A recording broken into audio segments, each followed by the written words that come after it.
Hey guys, Dr. Pete here again with Ernie, and we've been doing a series on injuries and how to manage injuries. We've talked about, the shoulder, we've talked about knees. Today we're going to focus in on the ankle and the foot. So I know a lot of you guys out there, pickleballers, have dealt with a lot of injuries, but some of you that are dealing with foot pain, you know how annoying it is, and heel pain. So we're going to be focusing on that. So first I'm going to talk about some typical causes for heel pain or foot pain or arch pain, and we're going to go through some exercises to help potentially strengthen up these areas so you're not putting so much stress in the arch, and also talk about some quick tips that you can do at home as well. So typical causes, I'm going to have you bend your knee here. So typical causes, I guess we'll talk about where the pain is typically. So typically if someone has heel pain, usually it's back obviously down here, right at the bottom. Most likely it's on the inside of the heel. Sometimes it can refer all the way up through the arch, right through here, and it usually stops around the forefoot area right here.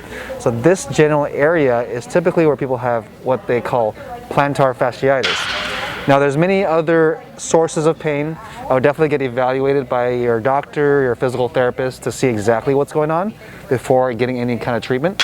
But typically if you're dealing with pain here or through here, your plantar fascia, which is a bridge for your foot, is overstressed. And so two common areas or movements that can cause stress to your arch is if you're playing sports and your arch actually collapses, it flattens out a little bit too much, that can stress the plantar fascia, right? Another type of issue could be you actually might have too high of an arch and your arch can't collapse down. There actually is no shock absorption. So then your arch can get stressed that way as well. So if you're too flat or too high, you might develop heel pain or foot pain. All right? And so we don't have to dive deep into that right now, but I want to talk about ways to manage the pain when you are dealing with the pain. So let's say you are flat-footed. Like I said, that means the plantar fascia might be overstressed. So if it's overstressed, typically what we would do is, maybe massage the ball, right? If you bend your knee, you can kind of do one of these guys, right? But if it's too irritated, actually you don't want to do that because it's actually already overstressed. So if you put more pressure on it, you actually might put too much stress on it. So what you want to do is actually offload it by, we talked about earlier, getting maybe a good arch support, something of a cushion to help support it. Also, what you also mentioned was, which I would recommend as well, people who have heel pain, you can buy these things online like a sock that pulls the ankle up like that, and that keeps the plantar fascia not too tension, but on tension. So that way it can heal and not get stressed so much. Because if you sleep and you let the foot drop like this, the first thing you do is you get up on the ground, then it gets pulled, then that's when it hurts, exactly. So if you're able to give it a low grade stretch throughout the night, there has been some good studies on that as well. So, but if you're on the other side of the coin, if you have a high arch and you are finding some knots in the muscles, that's when I would recommend actually trying to get rid of those trigger points that are causing your pain. So simply you can just get on here, grab a ball, just put some body weight onto the ground, into your arch, and just try to relax those knots. And so I'd recommend maybe a minute or two, trying to go over 5-10 minutes. It can get pretty sore there if you want to do that. Okay, cool. So there are two common ways to help if you're having heel pain or an arch pain and you're too flat. Try to get some support. What about icing or heat? Should I do one or the other or neither? Yeah, so icing or heat, right? So if you're in the inflammation stage, it just happened yesterday, it's pretty bad.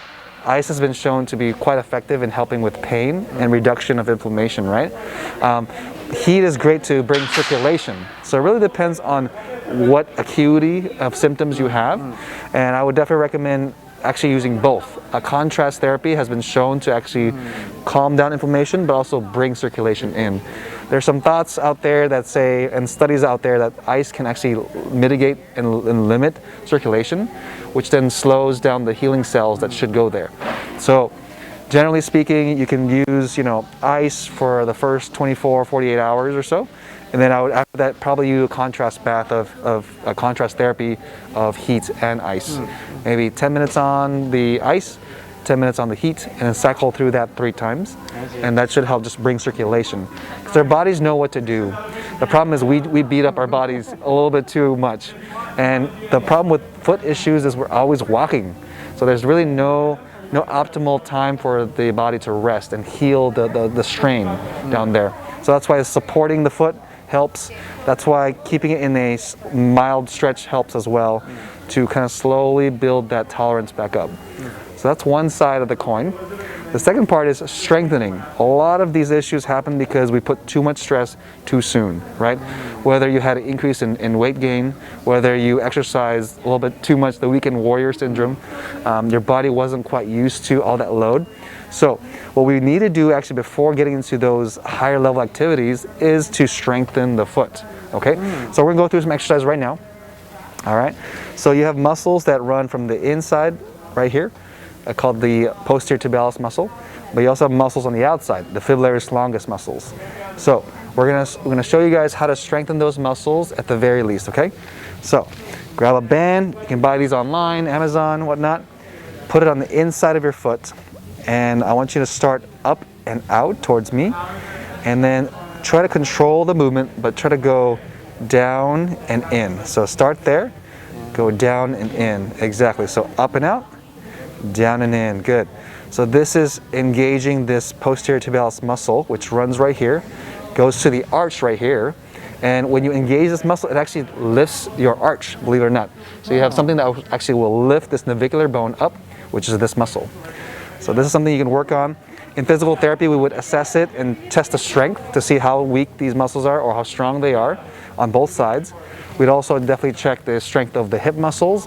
If you're weak up at the hip, it actually creates a lot of stress down here as well. So if I was doing that by myself, would I have to like attach that? Yeah, so you'd have to actually attach it, or you can actually hold on to it. Oh, just if I hold it like that? Yeah, go for it. Yeah, just like that. Oh, The angle okay. is, yeah, the angle is important because it hits that muscle specifically. So not straight this, but at an angle. Yeah. In and down. Right, because when you go straight, you're just working your calf muscle. Right. Right? Okay. Yeah, exactly. So our calf muscles typically are already too strong.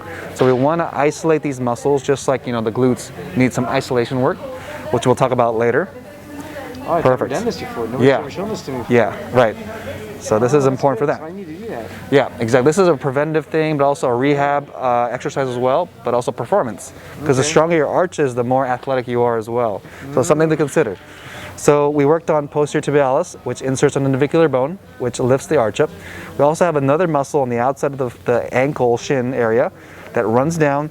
It actually loops all the way to the front of this bone. So, okay, so this bone is so important because your foot stability, if it's not anchored down, it's actually going to be very loose.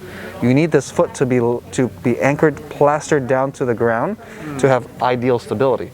So that's the outside muscle. So let's work on that. So go and grab its exact opposite diagonal. Yeah. So it's just you start up and in, and go down and out. And you should feel the outside muscle. They're working pretty good there. Okay. So this is the Fibularis longus muscle here. Yep. Try to minimize movement of your knee and your foot, and try to learn that isolation diagonal movement. So I would recommend starting off with 3 to 4 sets of 15 to 20. This is not so much a strengthening versus a coordination exercise. So really master the movement. Number 1, try to feel the activation. If you're going on the inward movement, with the outward movement right now, try to feel the outside of your shin muscles working. Wow. Yep. So definitely focus on those 2 muscles. They're very underrated. So I would, like I said, you know, focus on that every day. I would use it as a warm-up. I would use it definitely as your rehab program and your performance program as well.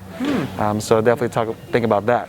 So big picture-wise, though, next we have to put those muscles into working. So on the next scene here, we're going to be on the ground, and I'll show you guys how to build your arch up again, so you don't stress the heel.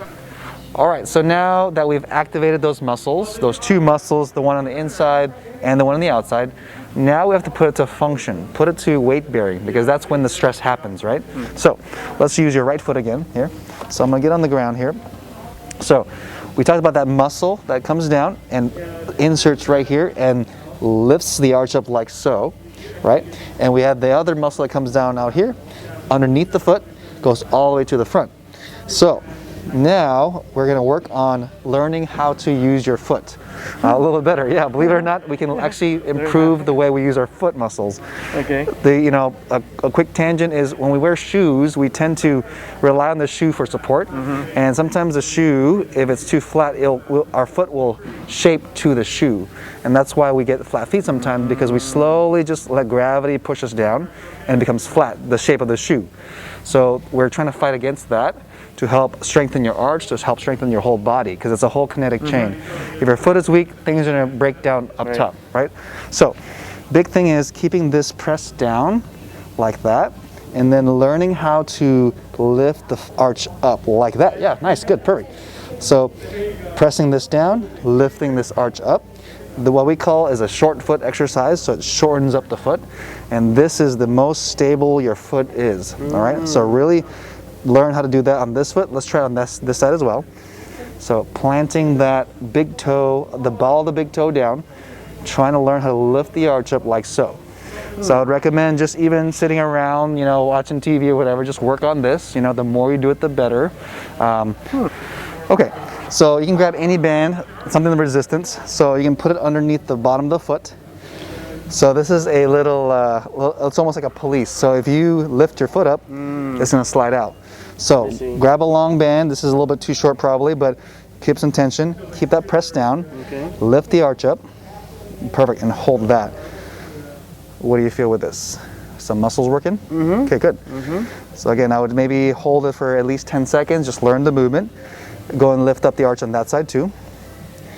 Good. And then now, while keeping this form, stand up. Okay, good. So now you have to learn keeping the arch up while standing. It feels like I'm putting my weight on the outer part of my foot. Right. So it is going to be a C-shaped pattern where it's from the heel, it'll go outside the foot and end up back here. And so that's what the foot imprint should be, a C-shaped movement right through there. Okay? And relax. So at the very least, if you guys are dealing with plantar fasciitis and it's nothing significant, it's just the arch and the too much tension in the arch, I would definitely recommend trying to strengthen your ankle muscles, those muscles that we talked about before, and then eventually learning how to put into function. If you're trying to go beyond this, there's many steps that we go through in physical therapy. Definitely talk to myself, talk to any physical therapy therapist that specializes in this. But any pain, it's a fixable thing. It just needs to be diagnosed, and you need a specific plan of action, right? So yeah, if anyone has any questions about heel pain or foot pain, feel free to reach out to me or any one of my staff members, and we'll be happy to help.